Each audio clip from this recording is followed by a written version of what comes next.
Hello friends, this is Gagan here and today we have got Grand i10 with us. This is the owner's review of Grand i10.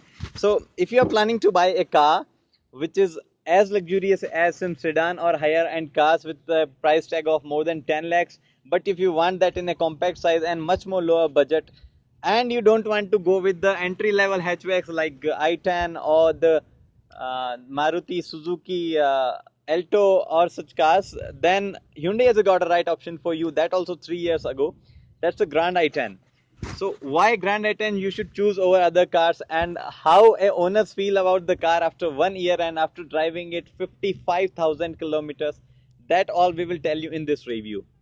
Though this video is not sponsored or not biased, I tell you before I start the review, I like to thank Morani Motors because they actually helped me a lot by contacting the owner and convincing the owner to give his car for the review. And we have talked with the owner for some like half an hour and took his reviews also. So we are compiling all of them up, and after driving 300 kilometers to this car, we will tell you today the honest review. So here we are inside the car, and now we'll test the riding experience, handling and the steering feedback of the car. So let's start.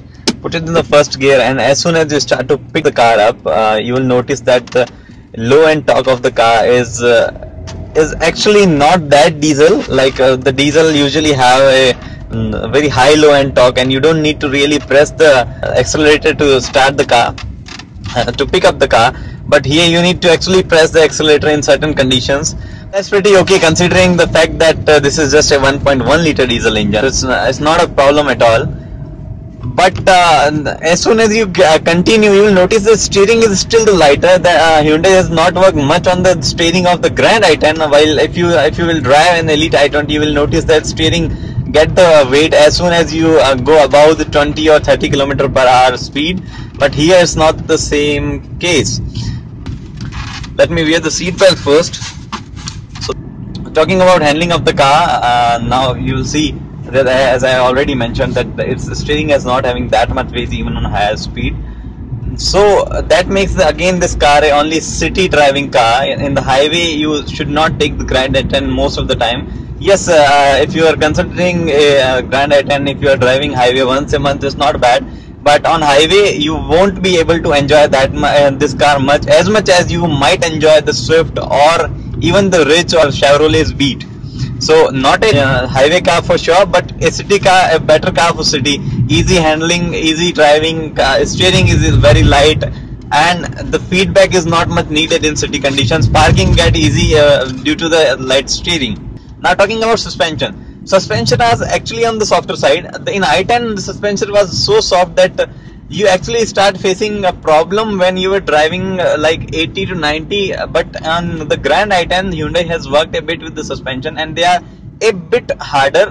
Still on the highway when you are driving or some like 100 to 120, you will feel that the body roll, and even in the small turns you will feel the body roll. That's due to the suspensions here. Soft suspensions again make this car for the city condition, not the condition for the highways. What i10 gets a benefit, or what Hyundai has a benefit apart from the few cars which we already see in the market in this segment, that view of outside from the driver's seat is amazing. Even the view in the rear view from the rear windshield, there's no problem in that. The rear view cannot be said as amazing, but it's decent. It's not that you might feel claustrophobic while going back, or you might be having a phobia of hitting something behind. Though you know that there's no reverse parking camera here, so the rear vision is a must, but still it's a decent one. And the outside viewing angles do not get disturbed due to this A pillars here. You can still see on the both of sides easily. You don't need to move really up and here and there for the viewing of right and left. Then come the control position of the buttons placed here. Though when you are having a car where all the controls are on steering, mounted on steering wheel, the control position things do not matter much, but still the music and MID can be controlled from the steering. To reach for the AC controls, you still need to have your hand going there between the console, between the dashboard, and it's not at all a problem because the car is actually short. Though it has been designed in the way that it do not look that small. So you can easily take your hand to the any of the AC control, and even I can take my hand to the glow box placed on the passenger side. There's no problem in reaching to the controls. Seat height is adjustable. When we talk about the outside view, we must talk about the seat height also. The seat height here is adjustable, but the seat height adjustment feature is only available in the Esta variant, that is the top variant. You might miss if you are a shorter height and you are planning to have a Magna or a Era, which most of the people don't even want. You are planning a Magna or even sports. You should first try the car by going on the showroom to the dealer, because the dashboard is a bit high and the seats are placed low. So in the case you are not able to go with Esta, or you don't want to go with Esta, and your height is something like 5'8" or less than that, first you go and try and sit on the driver's seat and try if that's okay for you. NVH level, the Hyundai has always been good with refining of the engine and the NVH level, and the 1.1 liter diesel engine is not even supposed to produce much of the noise. But yes, while you start the car, you feel the vibration inside the cabin, though you cannot hear the noise of engine much, but you feel the vibration inside the car. And even if you go above 100 in 4th gear or even 5th gear, about 110 or 20, you will feel that there are a bit of vibrations plus noise in the car. So harshness is nothing, there's nothing much of harshness. If you roll up your windows, if you roll down the windows, you will even feel that. Not much of problem with NVH. I think I should stop talking about NVH in Hyundai cars. Both the diesel and petrol are just superb in NVH levels. But yes, NVH levels are not appreciated on higher speeds. Steering adjustment. While in the Astra optional you get the steering adjustment, but only tilt. There is no telescopic, which is the reach adjustment. Only height adjustment is there. So for most of the people, it is okay to find the comfortable position. Even in the default one, if you are not, you can adjust it. It's easily adjustable for the height, not for the reach. Remember, gear shift was not the battery, which I could say the battery gear shift, which easily we can we love shifting the gears, but that is not at all bad. You can easily shift gears with a light push to the gears. As a bit of problem the keen drivers might face, because this is not a traditional gearbox. The reverse is actually situated on the extreme left, and you need to pull the knob up to get the reverse done. I will demonstrate it right now. So you need to pull the knob up, and then you need to take to the reverse gear. If you are not pulling the knob up, you are actually engaging the first gear. So again, to counter that, you need to make sure that you are pulling the knob and going to the reverse gear. For the keen driver, I have said the traditional gearbox is having the right gear on the right downside, but then you again even I am now not in practice of having this kind of gearbox. So what I face problem is that I always, while taking reverse gear, I always engage the 4th gear. It's a problem, but you will get used to it. That's not something which can impact your buying experience or your buying decisions, but you will get used to it, very sure. While the height adjustment we were talking about while riding, why we are discussing height adjustment in riding now, because when you are driving and if you feel that you need to increase the height on the Astra option, obviously on the Astra only this is available. If you feel that you need to adjust a height, you need to take your hand down to the knob to adjust. And if you are having big hand, I am certainly not having big hand, but if you are having fat or big hand, you will face the problem while doing this in driving condition or when the door is shut, because the armrest console, which are housing a lot of controls of power windows and even the ORVMs, will actually come in between your hand and the seat. You may not be able to tuck your fatty hand down there. So you will prefer doing that by opening the gate, and which is not possible while driving. So yes, though Hyundai has created a lot of space in Grand i10, still here in such situations you might feel that car is actually small. Last part of the ride and handling, I have already discussed. The steering is actually a bit lighter, which is not good for the cars, but how long you take hatchback cars out there in the highways with high speed. Then comes the braking, which should be okay in each of the segment of the car. Now the top end variant of the Grand i10 gets the ABS. Only the top end variant gets the ABS, and ABS is working perfectly. There is no problem with that, though I have not tested it on rough roads yet, but I don't even think that it will work as good as i20, because i20 is actually having distribution of the gear, distribution of the brakings too. So if you are on a gravel and a bitumen, on the other tires on bitumen surface, the braking is actually divided equally. So I don't think that will be possible, and I am not even able to test it. But the ABS is working perfectly on the bitumen surfaces. We are not much impressed with the braking, but at the same time, it's not like which can demotivate your driving or which can make you feel that braking is not good. But yes, on higher speeds, you should not expect much from these brakes. So I actually driven both the petrol and diesel engine. Right now, I am sitting inside a diesel engine, and when you ask for the gear shifts, need of the gear shift is equal proportionate in the both diesel and petrol one. To overtake, you actually need to downshift even in diesel, not on the higher speed but on the speeds diesel is actually, I have not seen any diesel engine from Hyundai which is so needy in the gear shifts. Right when you come below the 10 kilometer speed, 10 kilometer per hour, you need to shift into the first gear. Otherwise, you will feel that your car is lacking that power and will stall. So gear shift is must, but still you can cross it. You can overtake it when you are in the fifth gear on the speeds of like 60 or 65. So here we are inside the Grand i10, and one thing I already told you that this car has been already driven like some 55,000 kilometers, and after the 55,000 kilometers and 1.5 years, you can still see the fit and finish of the car is just perfectly, and it's sitting on its position as a original. You don't see that the fade of the car going away.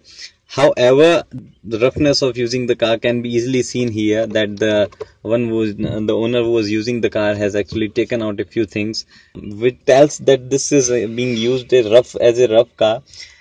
If you are doing care of your car, and if you think that you can actually do better than this, you can actually keep your car better than this, or you have kept car better in past, believe me, Grand i10 will be like new for at least 2 to 3 years. The build quality and the interior will be as new for like 4 to 5 years. I was not aware that Hyundai's fit and finish is that good, but now seeing this car and after seeing his uses, the owner's uses, I can perfectly say that it will last long. What the extra optional, the top variant get is the leather wrapped steering wheel and the rear defogger, which is not present in any of the other variant. The rear defogger is present in the Astra only. Airbag, which which Hyundai says is present in all the cars or the variants of Grand i10, but there is actually a gimmick. The airbag is actually only present in sports and extra optional for both the passenger and driver. In rest of the cars like Magna and Era, the airbag is only for the driver. Apart from that, the music console houses everything that you might need: the FM, AM, CD player, USB, aux, and the 1 GB internal memory. So you don't expect much from the music system. Even the music quality is loud and decent. You have a certain options which I explained in my review specific to this music system. You can see it there. No problem regarding the music system. However, if you wish to get a touch screen, right now there's a variant available of Hyundai Grand i10 that is anniversary edition, special anniversary edition. In that you will get a 6.5-inch touch screen, but still you cannot play any video on that, and neither you have the parking camera. And not even as optional, you don't get any rear parking camera. Now coming back to the interior itself, on this thing you get a lot of features like volume up and down, which controls which are the media controls. You can even cancel or disconnect the call right from here. You can even mute your music, already playing music. Apart from that, for the MID there are 2 buttons, that is reset and trip, and these mode button and up and down scroll button is for the track, and the FM scrolling for the FM stations. The mode buttons changes from FM, AM, USB or the internal memory. While riding, I personally felt that this horn is actually situated a bit far from the conventional position, so Hyundai could have actually lowered the size of these all the clutters here, or could have removed these clutters, and then the horn position would have come a bit closer. But still, if you have good long hands, you can easily reach them, and you get used to. If you are not having that big hands, if you might get used to very soon. Something good Hyundai has done with the Grand i10, that they have kept this push start stop button on the right hand side, which is actually the place where all the keyholes are present. The extra optional variant is not having the keyhole, and it's only the push start stop button, which is not something to complain about. Now this string stalk is for the light controls and for the indicator control, and just a convention, nothing special about this. Even as the extra optional at the top variant, there is no automatic headlamp on this. The left hand stalk is all about the washer and the wiper. On the extra optional variant, you get the rear washer also, while you don't get that in sports or Magna versions, and you can control that from here. As you can see, there are in lots of button one sitting in the armrest of driver, and I'll explain the buttons one by one. The first one is for that ORVM, so you can easily fold and unfold with the help of this, and this other one is to adjust the ORVMs internally, and below that you see there is the lock and lock button, which actually houses in the armrest, while in the other Hyundai cars that houses above the music system in the dashboard.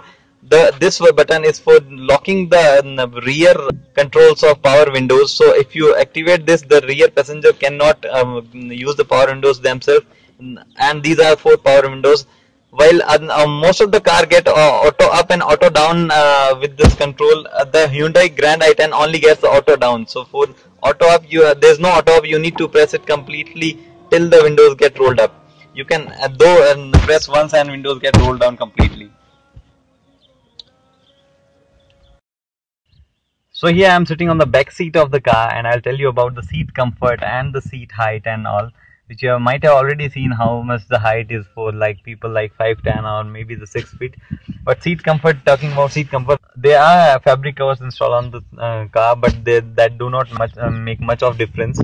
But when you sit inside here, you feel that the car is not at all the claustrophobic, which I feel that Hyundai i20 is a bit. It feels a bit more dark, but this is not the case with the Grand i10 at least. And the AC vents present at the back actually gives a good relief when you are actually driving for long runs. But even if the AC vents were not present, that would be not the much of the difference, because the front air vents blow air so powerfully that you don't need that. But good to have. Then there are these controls over here for the window up and down, which are not illuminated, so it won't be easy to get the access to them in night, but that's okay. We are having a bottle holders here. This can easily get in 1 liter bottle, and even after that there's a bit of space left, and even there's a cubby hole here too, which you can use for small like chewing gums and chocolates. The rear seat only get the pocket, but if you install any cover, you might get the pockets on both the seats. But the grip handles over here are not in the old fashion. They are not the spring one, which we even see in the Swift. While the Swift lacked that interior punch, though the new Swift is having good interiors compared to the old Swift we used to see. But still, for Hyundai, this is not a standard. I guess it's time to replace those with the spring handles. Also, the rear passenger do not get center light over here. Neither the center light nor the specific light is there for the rear passenger. That's also make this Grand i10 a bit lower when we compare it with the features. When you compare its features with the i20 and other cars, the rear headrest though are having adjustable height adjustable feature, which we have not seen in the front seats. Front seats and rear seats are equally comfortable, though the driver seat is more comfortable because we actually sit inside the seat and that holds us properly. But when we talk about the headrest, the rear seats are more comfortable than the front because they are height adjustable, and even for my height, which is just 5'8", and the people are there with a greater height, even for the 5'8" people, the neck rest or the headrest you say is actually the most convenient place. Anyone going above that might feel there is no headrest present, so not having a adjustable headrest is a negative for this car. So the boot on the Grand i10 is wide enough, and just for your convenience, I will show you that I am having a thermocol sheet here, and this sheet is actually some like 30 inches wide, 30 inches tall, and some 50 to 60 inches wide, and it can easily be placed here. So you can expect it to keep it to easily keep some like 4 to 5 cabin baggages at a time. There will be no problem in that. And if you are facing problem with the big boxes, you can easily roll this both the seats down there. I've said both the seats because I'm used to the 60-40 split, but sadly the 60-40 split is not even available as an option on the Grand i10. Apart from that, you get a luggage lamp on the extra optional only over here, which can be a bit useful in those nights when you are trying to get out something from the boot. Now have a look on the exterior of Grand i10, and you see the cladding there, which is available in Sport, FU Sport, and all the extra optional variants, and that helps in protecting the door when you are parking in tight situation and opening the door. But notice the dent on the rear side of the car, that is on the back door, below the back door. Those dents are created to the lower ground clearance of the car. Yes, the car is having 165 mm of ground clearance, but still you will see those dents on most of the Grand i10 running on the road. Apart from that, the back has been designed well. You see those tail lamps which are bright enough for any condition, and when you apply the brakes, the upper tail light also get lit. And the same tail light is having washer situated in the right side, and the wiper and washer work simultaneously. Notice the roof antenna missing on this particular car. No, the Grand i10 do have roof antenna. Do not get mislead that they are not having roof antenna, but the owner of this car has lost that somewhere. So that's not a problem. Even if the roof antenna was not there, the reception of FM was good. Notice those two reflectors on the downside, they are not having any light there. Those are just reflectors. And now have a look on the alloy wheels of the Grand i10. You get 4 of them. The spare wheel is not the alloy wheel, there's just a steel rim, and the diamond cut alloy wheels look great. There's no problem with that. However, this width of tire is not much even in the alloy wheel versions, and that is okay for the city condition. And as I already said, the driving condition on highway with this car is not that good. The riding and handling is not good, so that also created you can also credit that somewhere to those tires. If they were wide, the handling would have been a bit better. So this is the smart key you get with Hyundai's Grand i10, and there are 3 buttons on this smart key. One is for lock, one is for unlock, and other is for the third one is for the boot space. So what happens clearly is that when you lock the car, you might notice that the ORVMs get folded, and when you unlock the car, they get unfolded. So that's an indication, with the indicators blinking on, that's an indication that car has been unlocked. Along with that, the third button, do that when you have car locked, and if you want to give access to anyone to only the boot, not to the other gates, you need to press this third button for 3 seconds, 1, 2 and 3, and you see the light blinking over here, and those blinking lights tells you that now one can open the boot. One can open the boot by pressing the rubber button over here, and he get access to the boot. And once he close the boot, the boot automatically get locked, and one cannot unlock this boot then. Apart from that, the extra optional variant get keyless entry. Even the sports get the keyless entry, but not the push button start. So what the keyless entry is all about? In keyless entry, you have this request button. If you have the key in the proximity or in the pocket, this button actually locks and unlocks the car for you. Now the car is unlocked, and now the car is locked from the same button. So you don't need to take out your key to start your car and do such job. That's the benefit of the smart key. Talking about the bonnet here, and to get the access to the engine, you need to pull up the bonnet button inside the cabin, which is situated on the right leg side of the driver. And after doing that, you need to press a release button over here. You need to take it to the left side, and then you need to pull it over. So as you see, the engine is here sitting in a very compact place, and that makes this car compact. So what Hyundai has done, that previously there was only a petrol variant, and then Hyundai came with the diesel variant later, and this engine is the Hyundai's least power diesel engine, which is 1.1 liter diesel engine, and it sits very compactly, and that adds the space inside. This is the battery here. The coolant sits here, unlike the other Hyundai car where the coolant is right there. The coolant is here, and you get the engine oil access or engine oil scale here. And then you have the washer here on the most right side of the car. This is the basic things for the engine oil. You can take this lid up out from here and add the engine oil here. This lid here to the right hand side corner is for the brake oils. ABS, since this car comes with the ABS, the top end variant of Grand i10 come with an ABS. The ABS is right there and the left side sitting deep there. Also, this engine sits on a hydraulic screw that makes the vibration level less, and there's a cladding over here to reduce the noise levels too, and that do their work perfectly. So I hope this answers most of your queries about the Grand i10, and ending this video, I will tell you why you should prefer the Grand i10 and why you should not, and what are the alternatives. So according to me, the Maruti Suzuki Swift is still an alternative. The Beat is an alternative to this car. But what Grand i10 offers is the lots of feature inside this car, and you have seen them already. The build quality, and that's extremely good about this car. While it lacks in the handling, the Swift is more better than this. Even its bigger sibling i20 has improved a lot in the handling, but still the Grand i10 needs to improve a lot.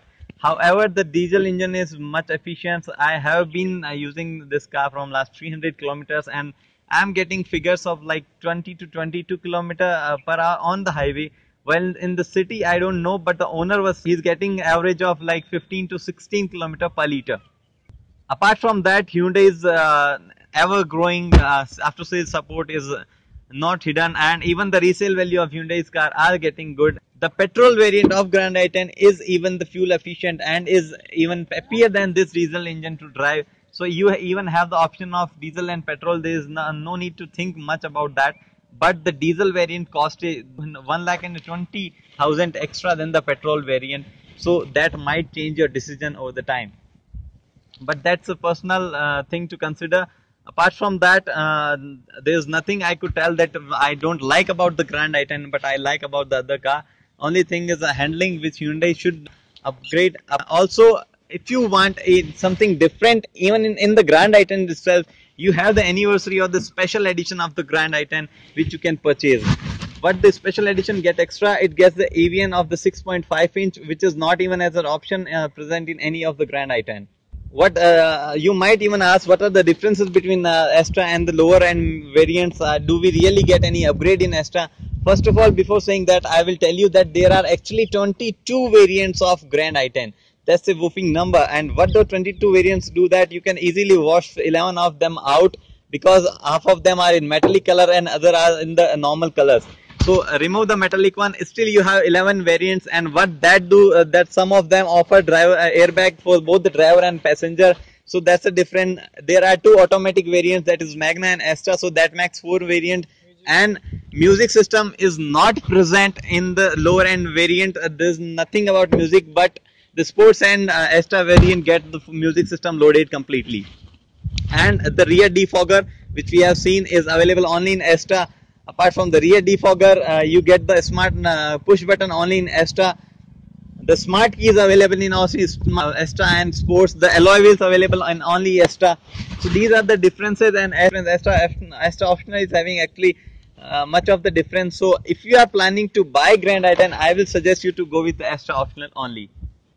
Thanks for watching this review. If you think I can add something more to the reviews in future, I will do that. And for the subscribers who are waiting for the review of Baleno and Honda Jazz, I'm extremely sorry for that. I'm already in talks with Maruti to provide me a Baleno or a top trim Baleno, or to connect me with the owner who is already using the car. I will be very soon reviewing that, I hope so. And for the Honda Jazz, things are looking very difficult, but I will keep trying. And apart from that, there will be a few more reviews coming very soon. Thanks for watching. If you like the video, please do like. If you don't like the video, please comment down and tell me what's wrong with the video. Thanks for watching. Bye bye.